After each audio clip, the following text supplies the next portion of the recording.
What up, everybody? I am your host, JP, and this is my co-host, Josh. Hey, everyone. And welcome back to another episode of the Film Bros podcast.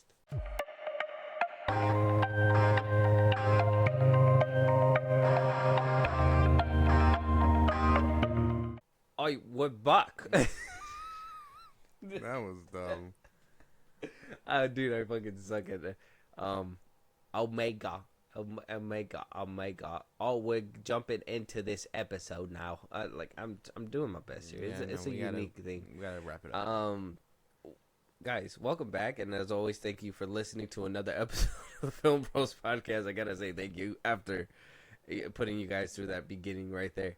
My accents, they're there. I mean, if you guys heard a few episodes, I mean, I could get on point with like some stuff, and then there's some of them that are just out of range. It's not gonna happen. So, if you ever see me in Australia, you'll probably be able to like pick me out pretty good. Yeah, I guess. guess. Yeah, sure. Whatever the fuck that means. Yeah, because I mean, Omega's accent is what, Australian? New Zealand. New Zealand? It's the same thing. Kind of, yeah. Right. They both get like giant spiders in their toilet type shit. I don't think New Zealanders deal with that kind of thing. Yeah, even worse, probably. Maybe. I don't know. Because it's new. I have not like old Zealand. Yeah, not like old Zealand or old Australia. Yeah. It's new. It's new. I wonder if there's a York I'm pretty sure. somewhere. Yeah. There's just a York. Mm-hmm. And they're like, man, one day we're going to move to New York. Yeah. But that should probably be more rundown than York. Well, yeah, and then you got, I mean, it's not New Jersey, because people are just like, hey, we were from Jersey. Like, yeah. So. Yeah. Little side geographical tangent, but obviously we're here to conclude something. We didn't really talk about season 1 of this show, because quite frankly, we just didn't have our podcast at the time. Yeah. So, I mean, if you guys want a full season review of the first season, let us know. We'll probably give you that. But we'll try to give you at least the tidbits and the little bit that we can now, because we are concluding the final season of this show. It's good to look not just at the last season, but as all the seasons as a whole, to see if this series even, went the places that we wanted to go. And let's talk about how like season 3 made it for y'all, some of y'all, and for some of y'all did not. And I've been talking to some of y'all, and I haven't been hearing the best of things from, Star Wars fans. But then again, you hear Star Wars fans be like, well, Star Wars fans are never happy.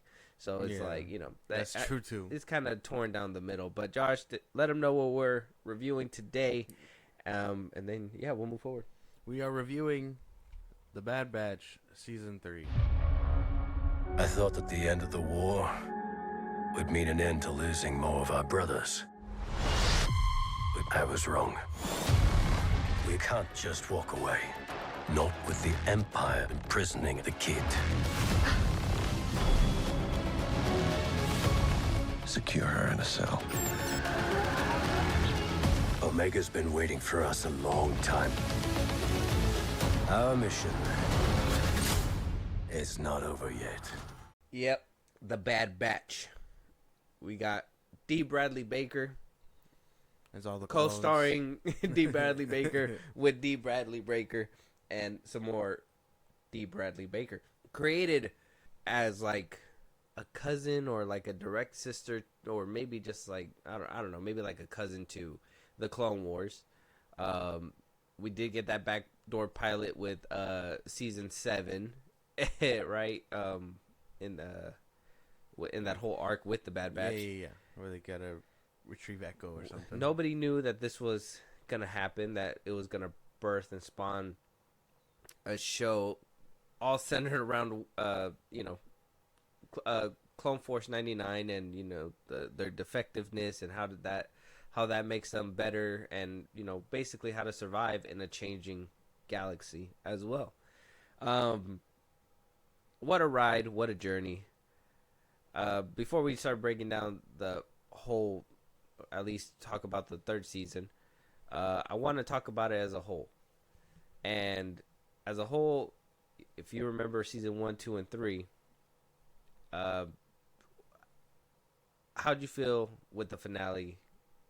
And do you feel any different now that you're on the other side? Yeah, for the most part, yeah. I think it does. I think it's kind of good. It's sad, obviously. I think season 1 and season 2 really helped build up this team. Even after just seeing them as cameos in basically season 7 of the Clone Wars, because who would have thought? Like I know, like I said, I've known that the Clone Wars was meant to like humanize clones and things like that, so that way when Order 66 happens, you actually feel pretty bad about what goes down. Well, this one, they weren't really tied to such things. They were just like a family moving through space, basically. And although they followed orders and or they took orders from the Republic, they never really operated under any specific like person. So I kind of enjoyed that. Or enjoyed this team for what it was from season 1 to season 3, and watching them change and grow, and then like along the way lose certain things along the team. I think it really pulls it all together, and I find the ending satisfying for this group. Okay. I was very skeptical when the first season was announced, right? I think what really cemented that this might be pretty good and probably down the same vein as the Clone Wars was that whole opening. I don't know if you remember in the first season, that opening where it showed Star Wars, the Clone Wars, and then next you know it just burns up, and then you start seeing the Bad Batch logo instead. Yeah. I was like, okay, they're basically saying same formula, just different Bad Batch instead of Clone Wars. I was like, all right, I'm all for it. I'm on board. Season 1 had me, fillers and all. I mean, we can't deny that every single season had a couple filler episodes, but I feel season 1 wasn't that heavy with them, and you were very invested with the whole, like you said, them moving as a family, the betrayal of Crosshair. Oh, and this is a spoiler review, by the way. It's in the description, so just to say it one more time. Sorry, guys. But Crosshair basically betraying them, having to grapple with that. All these theories that spawned with it. The end of season 1, Camino going down. Like, that shit hurt. Yeah. That, like, watching that was like... And the music they played, and just, like, the dude, that fucking asshole who was just standing there, just watching it all happen, too. I was just like, dude, crazy. Season 2 came around, and though I don't feel it was as strong as season 1, it still had strong moments. It was a pretty good season. That one wasn't very action packed. It was more emotional weight. Like, they used that one to really build around the fact that like Crosshair wasn't there, and all that stuff, and basically how do they move forward without a valuable team member? Yeah, and then you also get the whole redemption arc started with Crosshair, right, on that one planet when he finds the clone troopers that are all in beaten up gear. Yeah. And he has to stand up to his people. So you start getting that little tide turn, and by the end of it, we're left with cliffhangers. We're left with questions. A lot of people were, oh, what is this base? You see the logos, the Kaminoans. They're the same logos that the people are wearing in The Mandalorian. In those couple of episodes when they're getting rehabilitated with the scientists as well, the one with the glasses, I forgot his name. A lot of rumors, lots of theories, and then that's when we get the scene where Omega's being put away, and we're working on Project Necromancer and whatnot, and then we finally get to season 3. And season three, though the ultimate ending was fine, where spoilers once again, but when Omega's a little bit older and grown and whatnot, everything else was just left open. Yeah, they didn't really seal a lot of things in season 3.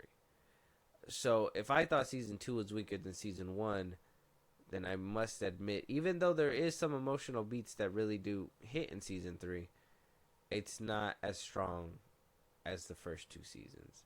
and you could tell that there was some kind of decline because they were just trying to tell a bunch of stories, but at the same time, didn't really have a plan to seal off said story. Yeah, I go or arcs. So by the end of it, I did walk out satisfied because I'm like, okay, I watched this journey from beginning to end, and it didn't take as long as the Clone Wars.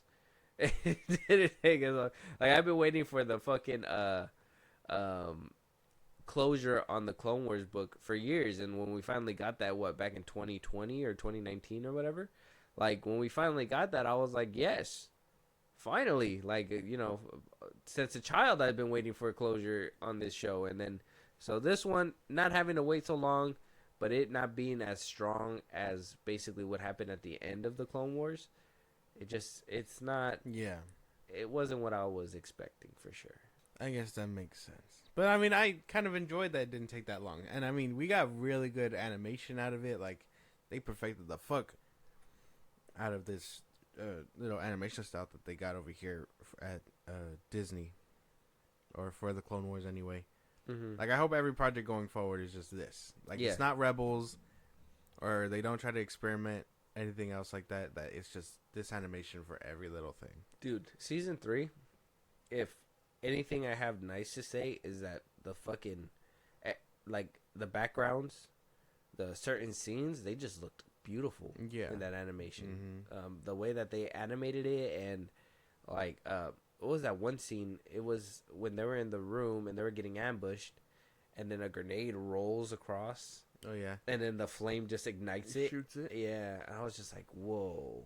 That was a pretty, like, sight. That for, shit like, was that cool. second it was. Mm-hmm. I like I said, some good stuff in season 3, but obviously we're gonna have to talk about what probably didn't work too well, right? So with that being said, let's jump right into it. So season 3, we're basically picking up, like I said, where season 2 had left off. We do have a mid-season review for the Bad Batch season 3. So if you guys want to hear us talk about the first, I believe it's the first 6 episodes, right, Josh? Mm-hmm. The first 6 episodes in full detail, go check it out right now, and we're basically going to be talking about, what is it? Was it 8 through 15? Is basically what we need. Yeah, basically. 8 through 15. Yeah. We'll recap a few of it. So, obviously, we see Omega still stuck at Tantus. Hunter is looking for Omega. They seem to be passing each other up because Omega's figuring out her own way to escape, while Hunter's over here still trying to look for the base that is Tantus. Yeah. In the first couple episodes, you do see Emperor Palpatine. You do see what is hints of what they're trying to make. Maybe you guys can make it out to be, what happened in Rise of Skywalker, the cloning process that brought Palpatine back somehow. Or you could totally leave it open for interpretation because they never really, spell it out for you in this series either. But like I said, you go down the line, they are still trying to capture Omega. Omega winds up heading out with Crosshair's help as well. She also gets a fine little puppy to take along with her. When they finally leave, they wind up coming back and find, what is that one planet that Hunter stayed on? Oh, I forgot the planet. Like Pabu or something like that? Pabu? Yeah, Pabu. Yeah, okay. Okay. I got it. I remember. Okay. So she returns to Pabu, and they get reunited. Omega, Crosshair, Hunter, Wrecker, Echo's out and about with Rex at the time, yeah. and Tech. Well, and the season 2 really That shit was tough. hurt. Yeah. So they do return. Apparently, Crosshair has some performance issues. Okay, his hand's shaky. He's not figuring out what's All right, going man, on. Damn. It's true. Way to put it like that. It's true. It's true. And then, Hunter is on guard, like, Crosshair, you better not fuck up and do something stupid. And while Crosshair is just like, my hand shakes, bro. Like, I can't do anything. Wrecker's just there like, I'm Wrecker. Basically. Right? And basically. Omega, you're back. And they basically reunite. They do go looking for ways to help.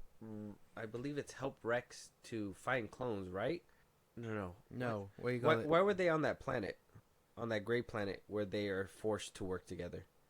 Crosshair and with that worm? Oh, You remember why they were there? yeah. Wait. Okay, so they were there. That was like their first thing. They were looking for. They knew of this base to try and look for Tantus. They were there at that base because it was a former Empire base that was left to waste, basically, because I'm trying to remember. Why did they want to go back to Tantus? to free other people. The rest of the clones. of Oh, yeah, because Omega was saying that there was a bunch Yeah. of clones still there. Right, so they do go over there, and then they're forced to work together, which they have a moment of realization that they have to work together during that whole mission, and it's really not touched upon at all. Yeah. Then we move on to episodes 6 and 7, where that's when Echo comes in and basically says, hey, man, we need your help.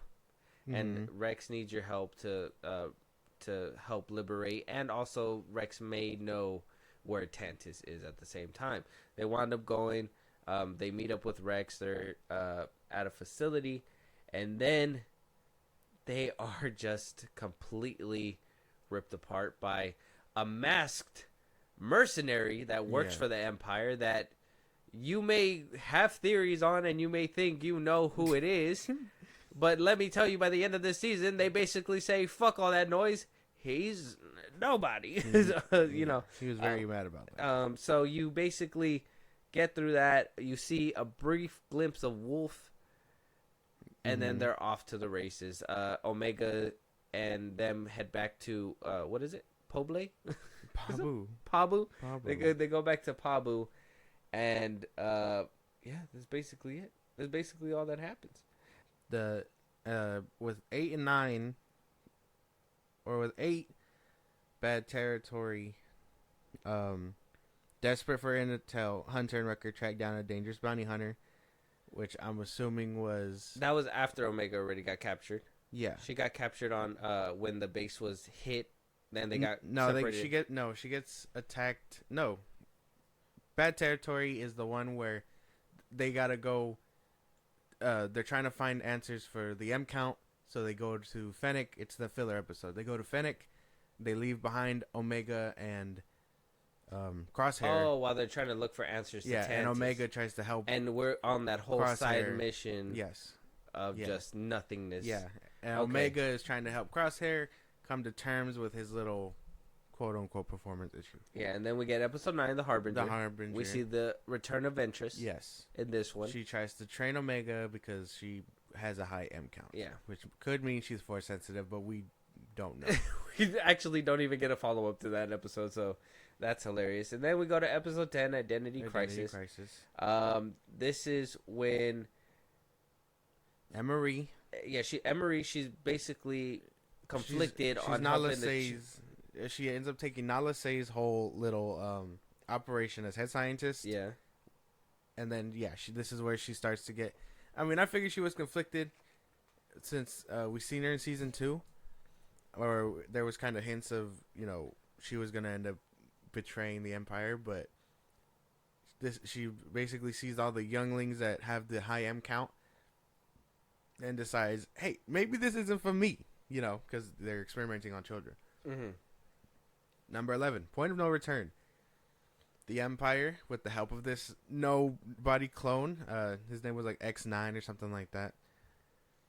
With the help of this assassin clone, tracked down Omega and them on Pabu. They basically get boxed in. Yes, and then this is the one where they capture Omega. Yeah, Omega gets captured, and she's taken back to the facility, and they can't seem to escape. And then we get to episode 12, where they wound up escaping because of Echo's girlfriend. What's her name again? Oh, Wanda Sykes. Yeah, Wanda Sykes. She's played by Wanda Sykes. Can't remember her name. She wasn't. I thought she would have had a bigger role in this season, but she didn't. All she really does is get outplayed by this little assassin. Yeah, basically. They find out that, hey, we could probably get some intel from a couple of places. So they, we get this cool scene where they're trying to steal intel from the Imperials. Obviously, they are like, oh, we could probably get it from, what's his name? He's the dude that saw Camino blow up in the first season. So they hatched the idea that they're gonna go pick up Vice Admiral Rampart. He was the guy that wound up seeing over the destruction of Camino. Yes, he did get betrayed in the second season because he failed multiple times. So Tarkin was like, "Yeah, we're gonna fucking deal with you." Mm-hmm. He was put in prison on this planet. What's the planet called? We don't even know. It's just it's an Imperial base. It's a jail. It's a prison. They wound up hatching an escape plan. They wound up releasing him, and they get the fuck out of there because he's refusing to give information unless he gets his freedom. So they wound up doing just that. He winds up getting his freedom, and then they say, hey, we're going to go ahead and break into an Imperial base for more intel. Yes. You're going to act like a captain, and we're going to be your bodyguards. This is the episode where they remove their paint from their armor, and Hunter kind of looked at it, had a moment of realization, am I just another number now again? And we just don't touch up on that ever again, so they just kind of move on, and they get what they needed, and they make it out, right? Then we move on to episode 13, Into the Breach. The Bad Batch prep for a gambit in enemy territory. This is where they're on their way, getting ready to take a full swing at Tantus. Everybody's saying this is suicide. We can't go there. Crosshair is basically like, I knew a way this whole time, but I didn't want to go back there. It wasn't necessary, which is kind of fucked up because Omega wanted to go back to save him, but at the same time, Crosshair was like, fuck that noise. We're not going back to save anybody. Basically. He withheld the information. And so he was like, but we have to go back for Omega because I owe her. So yes. They wound up getting the intel, and they go to Tantus in this one. But we don't see anything happen because we go on to episode 14, which is Flash Strike. And this is where they're making their frontal assault on Tantus while Omega is figuring out how to escape. So they're trying to figure out when they're going to attack, when they're going to get there. Omega's figuring out when she's going to escape in this one. The kids are helping her in this episode as well. Yeah. She winds up discovering that there is a place that we could probably get out. And then towards the end, we get that whole little set piece. And then they say, well, hang on. We still got one more episode to go.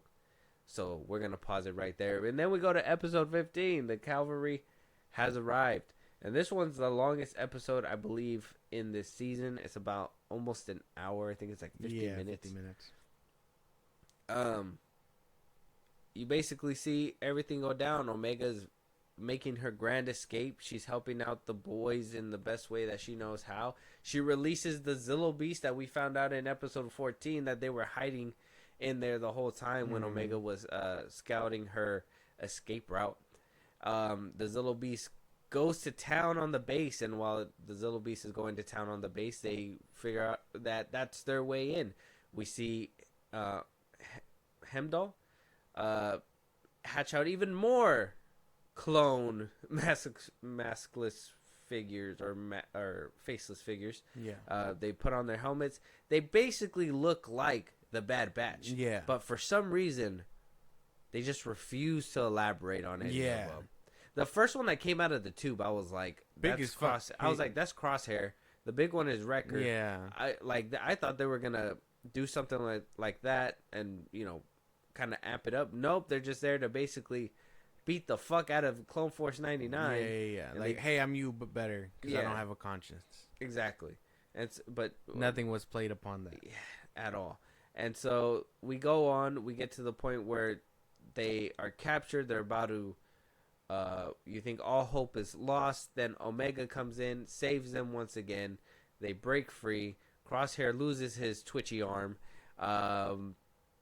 Then we go ahead and we triumph over the clones. You chase Heimdall out while he has Omega at gunpoint. Hunter tells Crosshair to trust his feelings when Crosshair was over here doubting that he'll be able to hit the shot. I'm assuming that was supposed to be that whole team up moment and, Crosshair getting his mojo back type shit. But it kind of wasn't played on too heavy either, in my opinion. But he winds up getting the shot, breaks the chain, and they dump clips into Hemlock. Fucking dumps huge That shit clips was into tough, Hemlock. dude. That shit was tough. And then he falls off, and it's over. You see Rampart doing a good betrayal on the Bad Batch by trying to figure out what Necromancer is, and also kills Namaste, and she decides to Uno reverse it. That boy goes up in smoke. Yeah, and it's over for him too. He, goes out the way he's supposed to. By the end of it, the Bad Batch leave unscathed. Tarkin basically reverses all funds from Hemlock to himself. He's like, put that money towards the Death Star. That's what we need. And then, yeah, by the end of it, we see Omega all grown up. Hunter's older.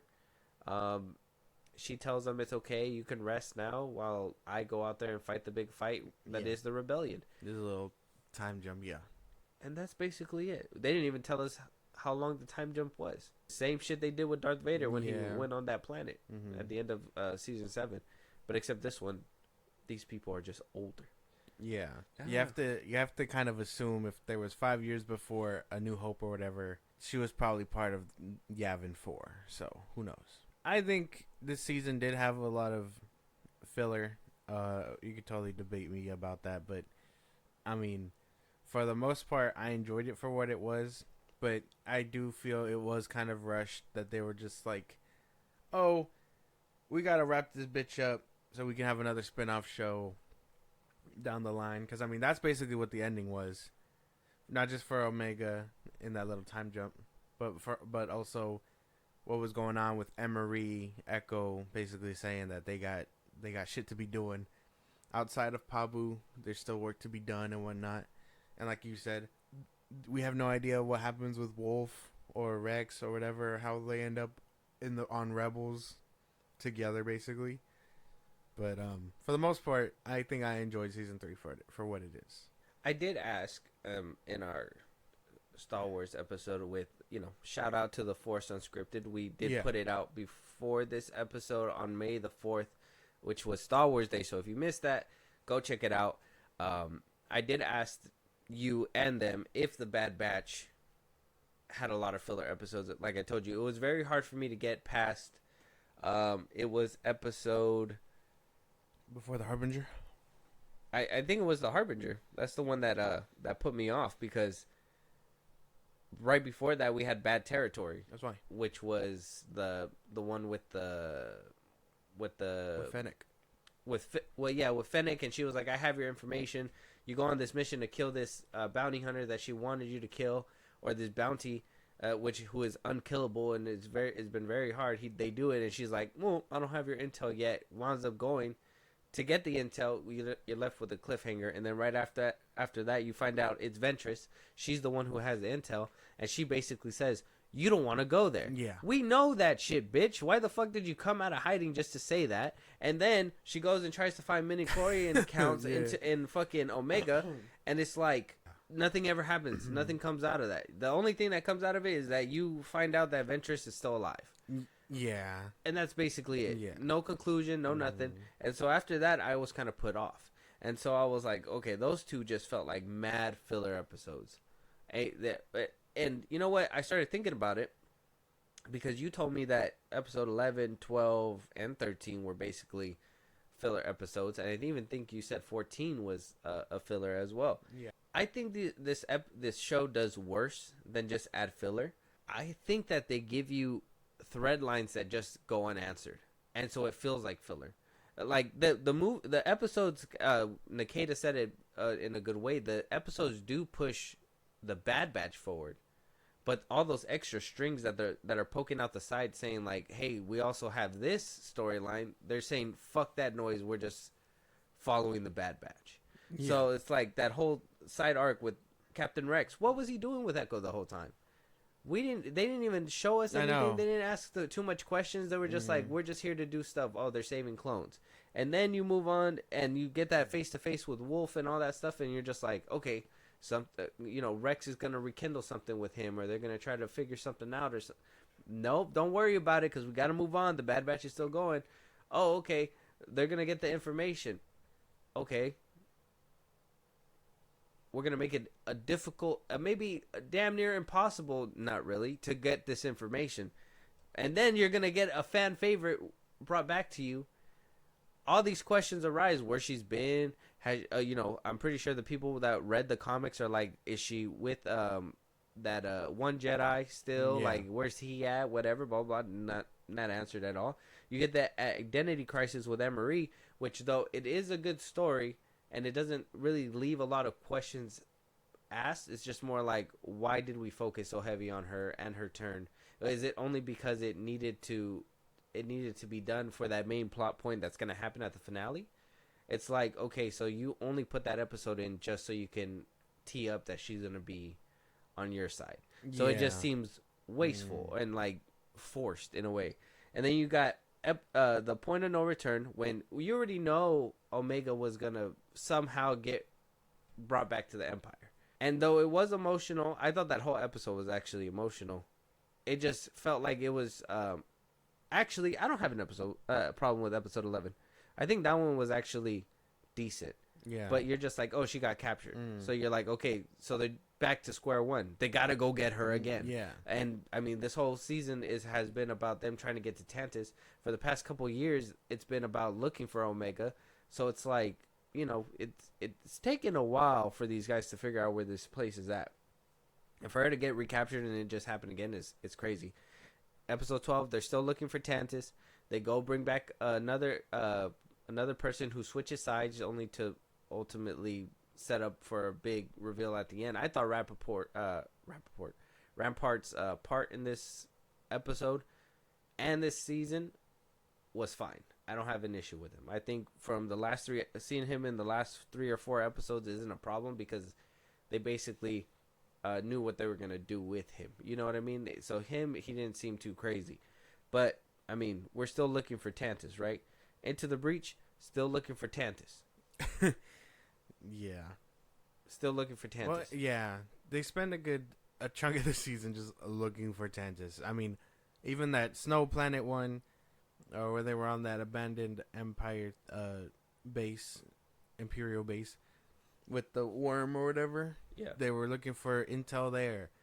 And then they were looking for intel in Rampart, but Rampart didn't want to give any information until he was off the planet. And then that took up the whole episode. And then he's like, oh, Imperial shuttles carry about this thing all the time, and the ones that get sent there are special ordered, and they get their shit erased, so they can't keep track of that. And so the batch is like, okay, let's infiltrate this base, and then let's get there. And then I did like the suspense in that, in the sense of like, oh, could Echo be found? Could the team be found? Or like, I guess the stakes there. But then it all kind of, nothing really happens. So your worriness really goes away after the episode's done, and it's like, oh, okay, now they're on their way. Yeah. And then it carries on into the next one where it's like, oh, well, Echo be found out, but no, he's more trained than that. I didn't think the whole last episode was going to be the rescue mission. I thought we were going to get the rescue mission maybe in the pre-nuptial episode, but you just kind of, they're just like, we got to wrap it all up in this episode. So it just felt like satisfying some of the beats, but at the same time they felt a little rushed, in my opinion. Yeah. I don't like that they were playing up Record or Die. I thought that shit was tough. I thought some of them had to bite the dust. I thought more than that. I thought more than just the chopped hand. I understand. I thought Crosshair would have bit the dust. But to play with the idea of Record being killed like multiple times, like he literally gets hit and then he gets shot in the thigh and then, whatever, but for them to be that heavy and then just not bite the bullet is real like Marvel MCU shit, because it's like you did all that to them, but you just won't finish them off. Why not just take the shot? Or I mean, I thought it would have been good if Wrecker would have passed away. Wrecker, or again, I think Crosshair probably had the most poetic thing. He had redemption. He got his hand cut off. He saved Omega, If he bit the dust after the fact, it would have been a little Well, Crosshair poetic. could always get a robot hand.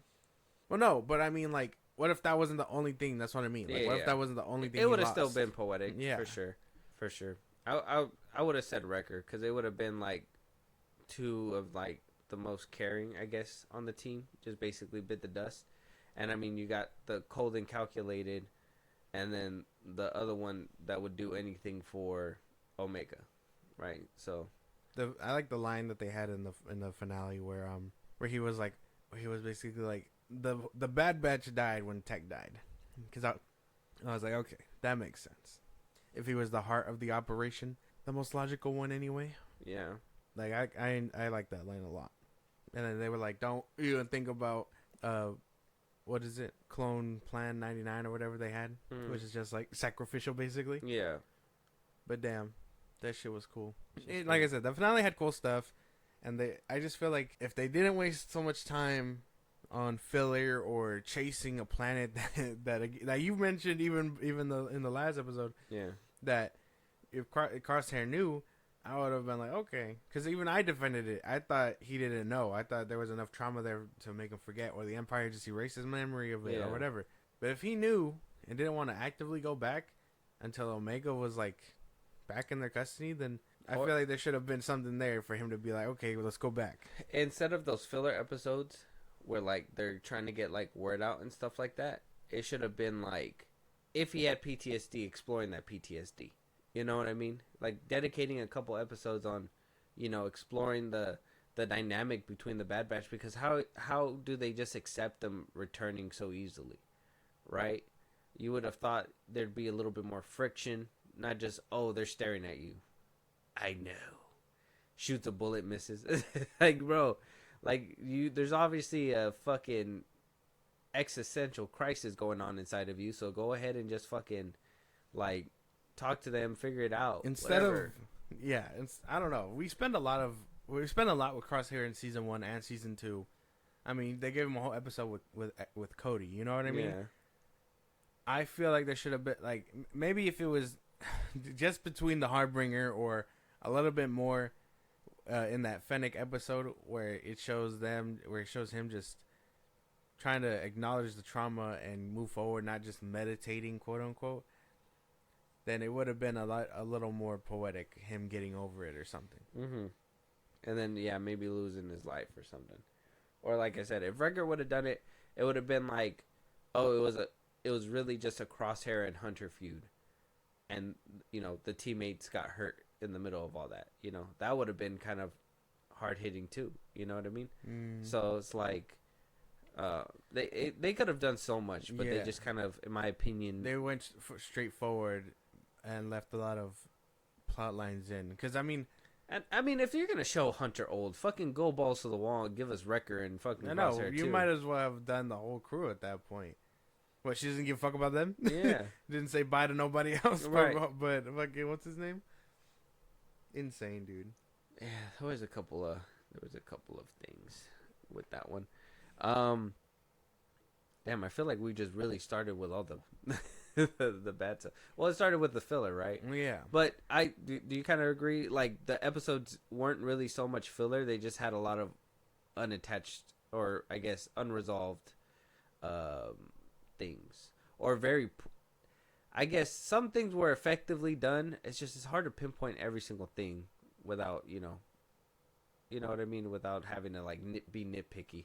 Yeah. Because I think, like I said, I do think some things were done right, and then some things were done right, but it was just the safe thing, and you were just like, okay, well, that might as well happen. You know what I mean?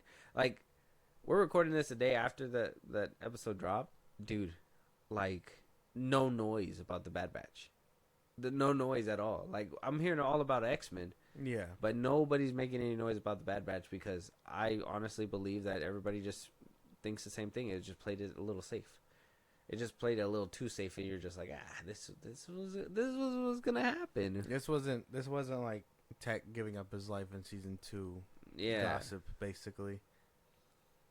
I don't know. Like I said, I like it for what it is. That for shit the was most part. sad, bro. That shit was tough. Both season finales ended on the saddest note. of like 1 and 2. Yeah. 3 should have ended in like a shocker and a healer. You know what I mean? Like my jaw should have dropped, and then at the end I should have been picking it off the floor and like just hugging my pillow. You know what I mean? But they just, like I said, I mean, I thought Wrecker was gonna bite the dust, and like, what? I gotta start talking about it, bro. What is up with the fucking people under the mask, bro? They teed them up in season 2. We thought some fucking crazy shit was gonna happen. Are you telling me it's just a random clone under there? Even the big one? You're telling me even the big one was just a random fucking clone? Or was it Wrecker under there? The world may never know. Basically. Unless what's up with like, if they were like supposed to be the answer to Clone Force 99, you know, be a one-man army, and if the 4 of them come together, then they can get shit done more than a platoon can. Yeah, crazy because that could have been explored way more. But again, they wasted their time on filler episodes and literally trying to repeat the same goal. I don't know, bro. But I wish there had to be a lot more fleshed out. I'm sorry, there had to be more. Whoever the fuck was under those masks literally sounded like Crosshair. One of them sounded like Tech at one point because people were like, "Oh, that's Tech. But there was one, I kid you not, I think there was one that literally looked like Tech. They all had like a distinct design. That looked like the Bad Batch. Or am I tripping? Yeah. Sorry. Someone said, someone said, well, now we know why Palpatine's operation on Exegol was janky as hell. That shit was do it yourself. It's so true. All the praise is going toward the Bad Batch, but no one is asking the real questions about these fucking clones. Nobody's talking about the clones? Like these fucking assassins. Because they're so throwaway. That's the problem. Like I can't remember what their names. Look at this. So you had 4 that came out the tube, and then you had the 5th one, the one that was roaming around all over the place already. Yeah. That sounds to me like they had the fucking Bad Batch clone. Yeah, ain't nobody talking about the right things.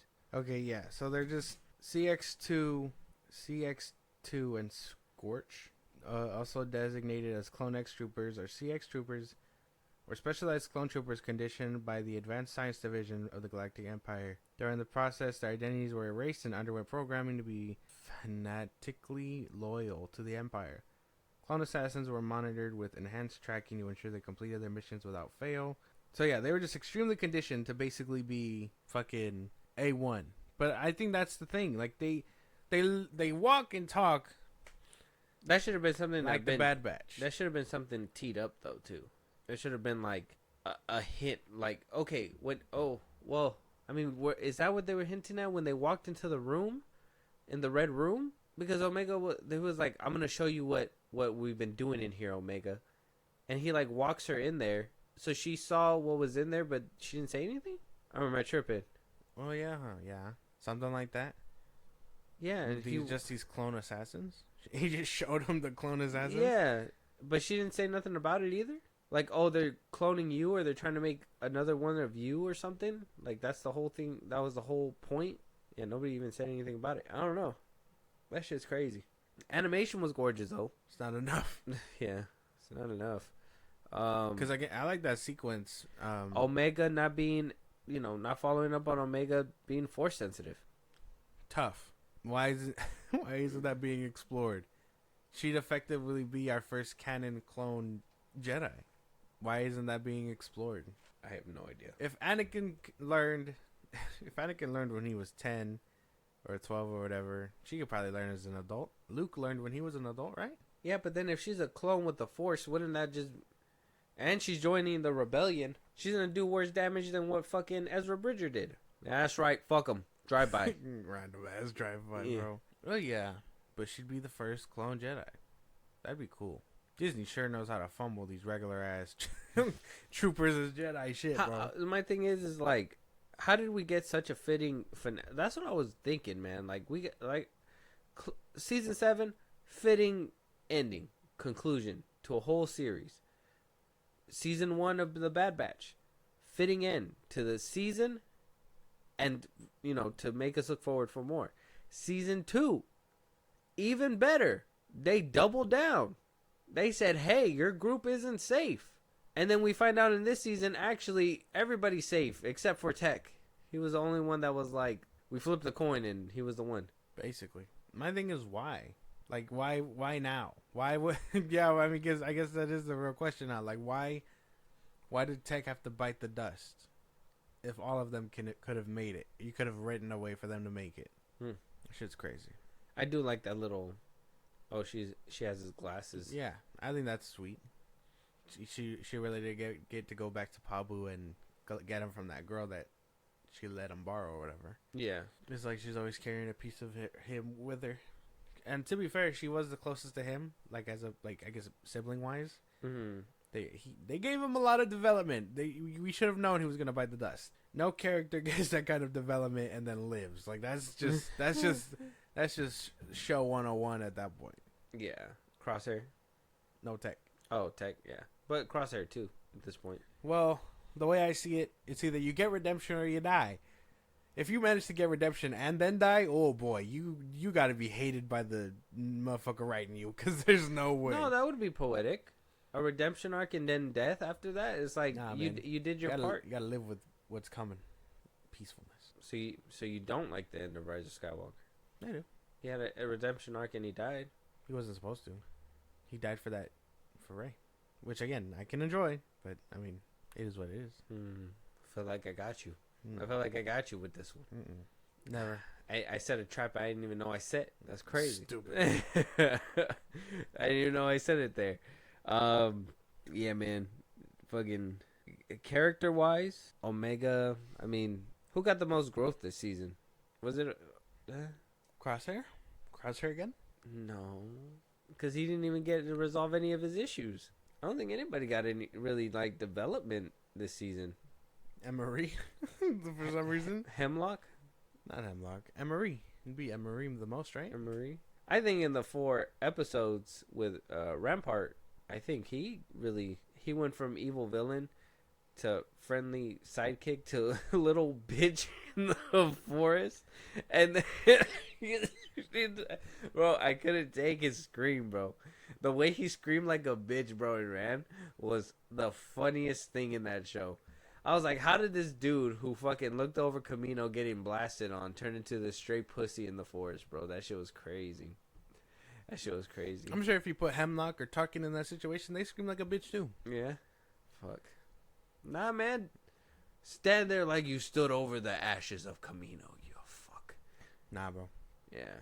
Fucking That's coward. why they're all brave and stuff when they have all these clone troopers and all that with them, and then or stormtroopers, sorry. But when it comes down to you and actual skilled motherfuckers, they shit their pants. You saw how Hemlock was. He was desperate, afraid, and yeah, he was very much desperate and afraid when he was tied up right there, staring at Hunter and Crosshair. Yeah, that's true. That's true. The way they blew into that man, bro, insane. They fucking lit his ass up. They were like, bam, bam, bam, bam, bam. They did not let up until he Hemlock? fell. Yeah. That shit was tough. What a way to go out. That it's really cool that they saved all that blaster fire for like the last episode, but I'm just like, man, I wish we could see that more often.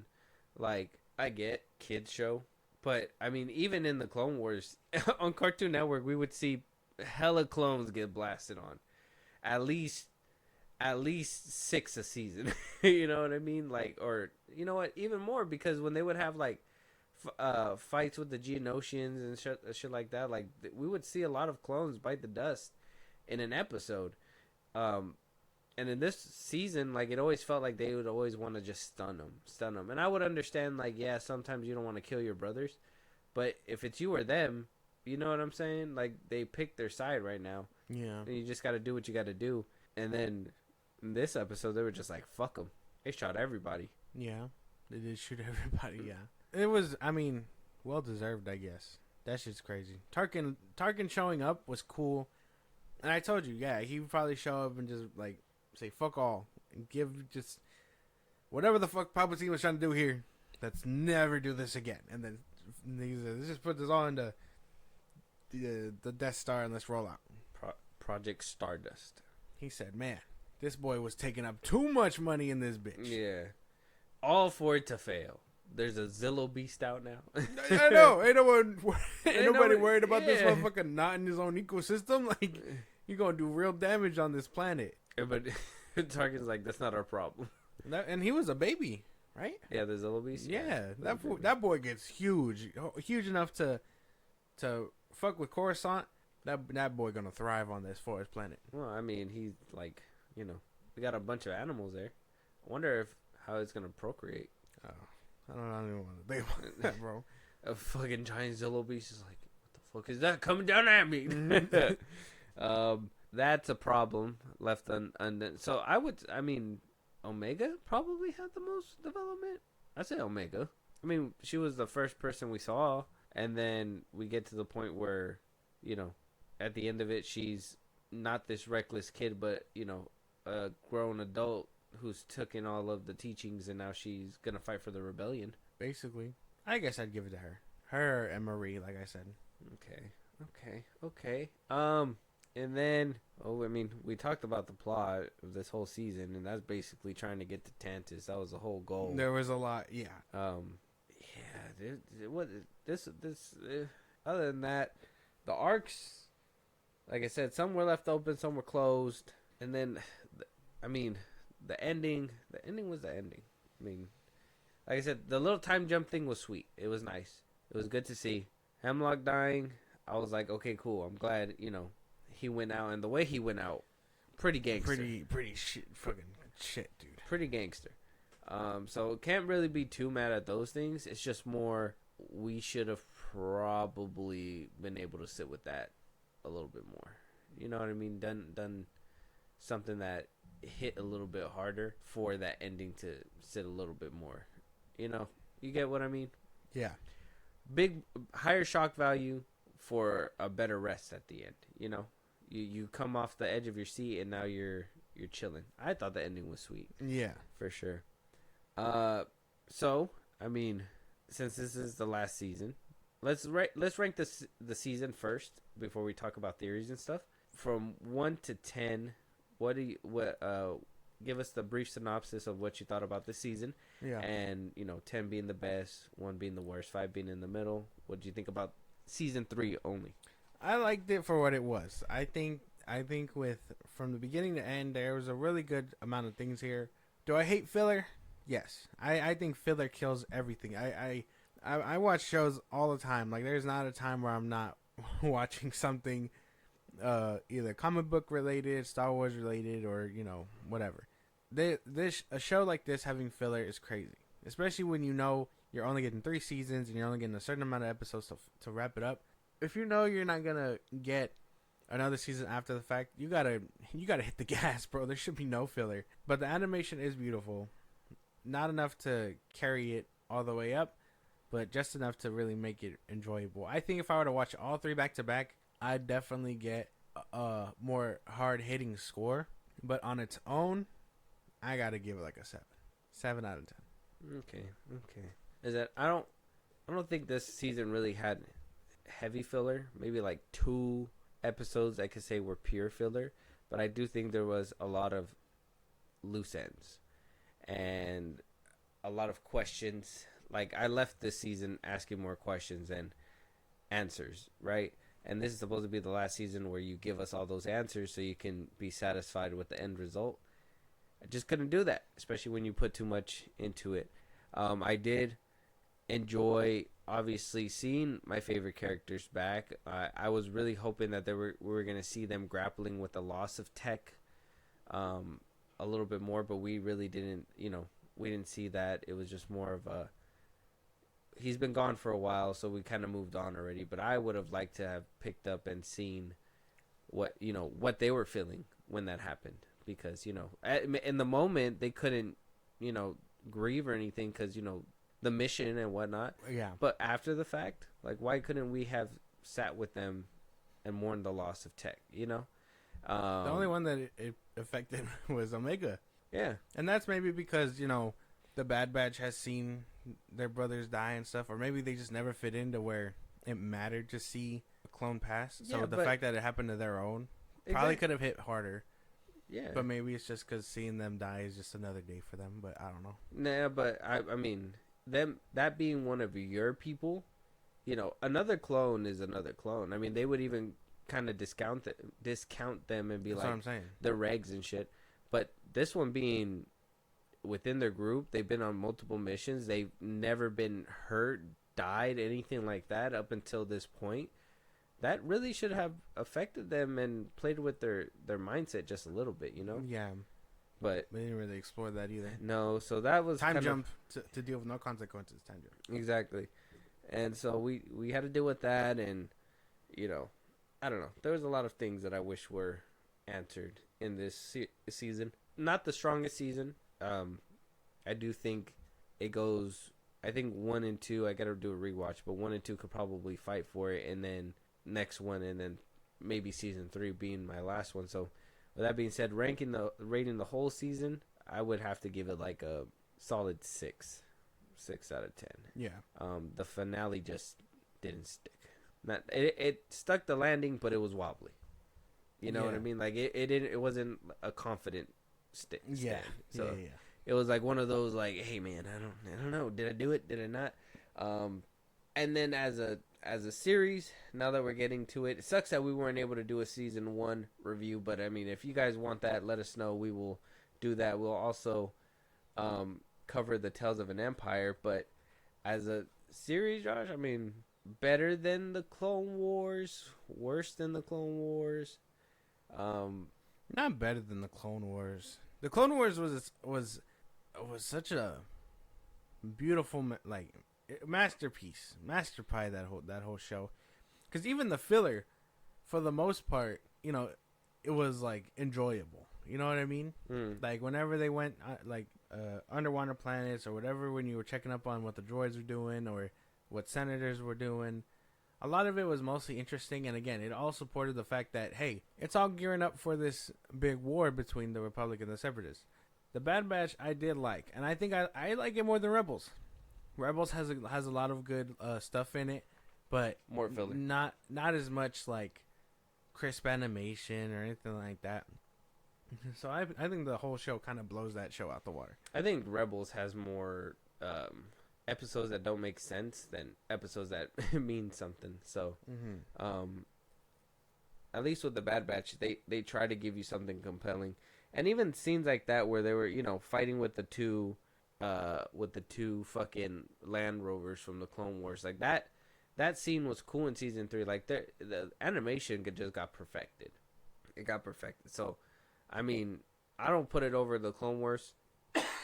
For sure, I don't put this season finale over the Clone Wars season finale either. That's just crazy. And to be fair, I think any show could beat Rebels. I guess that's fair. Because Rebels is just, like I said, the introduction of Ezra Bridger was like the worst thing to me. But that's just, you know, that's just my POV. Fight me. Anyways, so do you think that we're going to see this animation style anytime in the near future? Any predictions on what we might see on May 4th?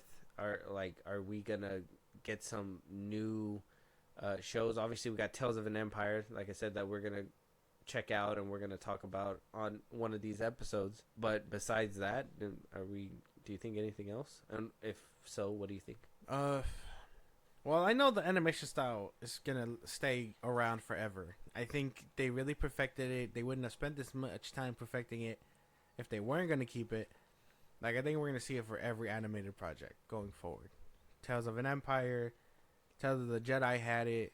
Like, they really perfected this animation, this 3D animated look. As far as a spin-off or anything like that, I do think they are gonna announce something. Hopefully, maybe with what's going down with Rex or something. I don't know, because they did hint at Echo and Emery, you know, helping out the younglings or something like that. So I'm assuming they're gonna greenlight something like that. And then Omega going off on her own to help the rebellion could be something worth exploring. I don't see why not. Now that they're finally dipping out of the Clone Wars era. Okay, so maybe like a Rebellion era with this Clone Wars style Yeah. animation, that'd be Mhm. crazy.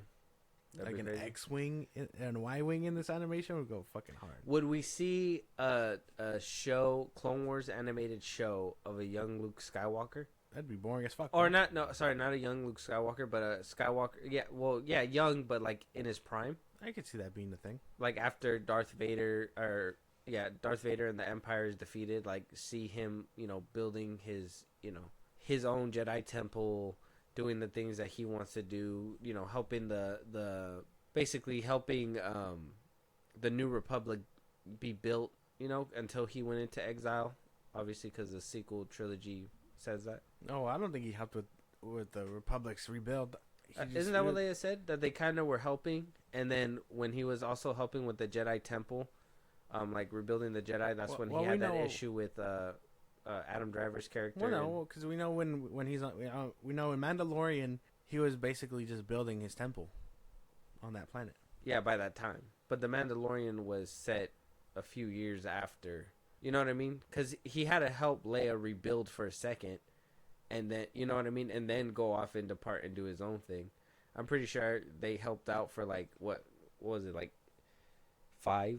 6 years or something, and then he wound up going off doing yeah, his the other first thing. season takes place like a good 5 years after the second Death Star. Yeah, I don't know. It's possible. I don't know. I think we'd probably get more adventures about Luke and stuff during him building his Jedi temple. well, that or around the original trilogy, because what's the time length between episode 5 and 6? Isn't it like 2 years? Is it? Yeah, Because he went back to Dagobah to finish training and stuff. yeah. It was like 2 years, right, I'm not sure. between Empire and Return. I'm not too sure. I actually don't know. No, that's what you're asking though, right? Yeah, yeah, Just to double check so I Mhm. can Google it right now. But yeah, that's what I imagine. We can get a show like that, a show of Leia, being the rebellion, being part of the rebellion while also trying to keep the diplomats aside. You know what I mean? Being like 3 years. 3 year gap. Mhm. See, we can finally get a show seeing what he was doing there. Again, what Leia And that was boy doing. was in carbonite for 3 years. Oh yeah, Han. Yeah. Holy damn! But- Did he age in there? Would like he considered have aged? No, he's frozen. It's like Yeah. being frozen in time. Oh, that But makes them older than him now. yeah, It's crazy. yeah. So then I think we could probably get a show about that and stuff. Could be cool now that we're finally dipping into it. Oh, okay. So maybe like Luke training up, and then maybe like that season finale being him setting off to begin the rescue mission for Han, and then boom, Yeah. you get into Return of the Jedi. That'd be crazy. Mhm. That'd be crazy.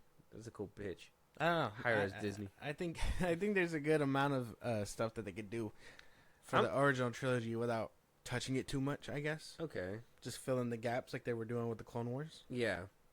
I mean, I think the biggest thing that they kind of touched, kind of left a sour taste in people's mouth, and that was that whole duel with Hayden, with Darth Vader and whatnot.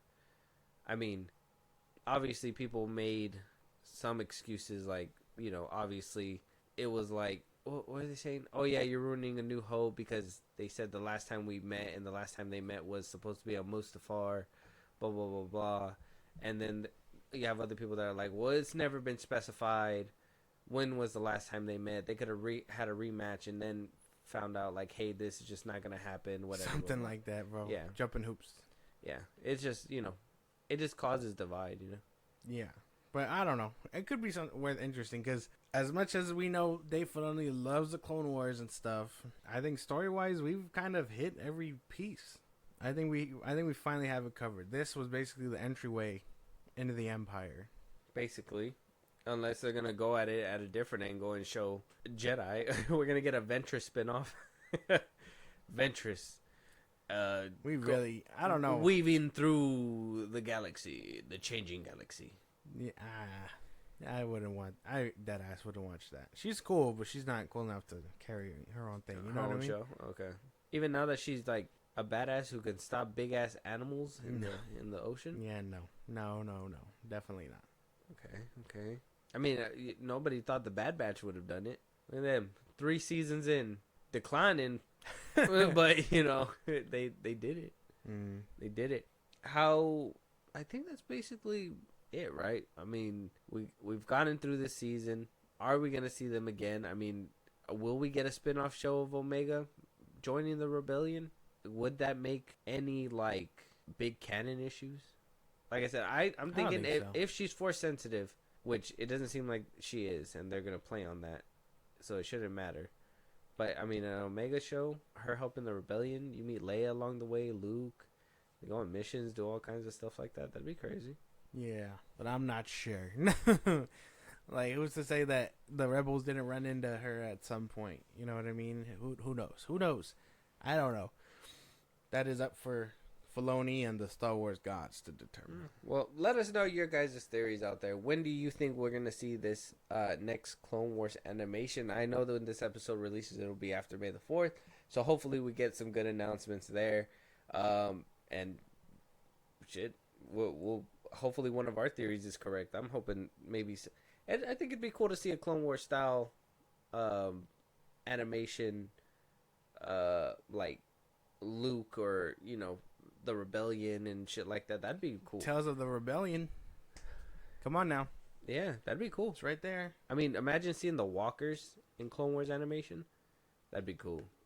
That'd be solid. Let us know your guys' thoughts. What'd you guys think of season 3? Did you hate it, love it? Was the ending satisfying? Do you wish it would have gone on longer? Tell us your guys' pet peeves and your guys' issues with this episode. With this season. With that being said, if there's any topics, any movies you guys want us to review, if you guys want to hear your voice on one of these episodes, if you guys want to hop on, have the conversation with us, let us know at the socials that Josh is going to give you guys. Go ahead. Twitter, TikTok, Instagram at FilmBros Podcast. We post the episodes are up. You can head us up there for any news or movies you want us to cover. Buzzsprout links in the bottom of the social I just gave you. It's like a Patreon. You can subscribe. You help the show grow. We greatly appreciate it. Listen to us anywhere you get your podcast at FilmBros Podcast, Spotify, YouTube Music, Apple Podcasts. We're on a bunch of sites. Check us out. Be part of the conversation. Twitch at FilmBros Podcast, and then subscribe to our YouTube at FilmBros Podcast. And with that being said, we'll talk to you guys on the next one. Talk to you guys later.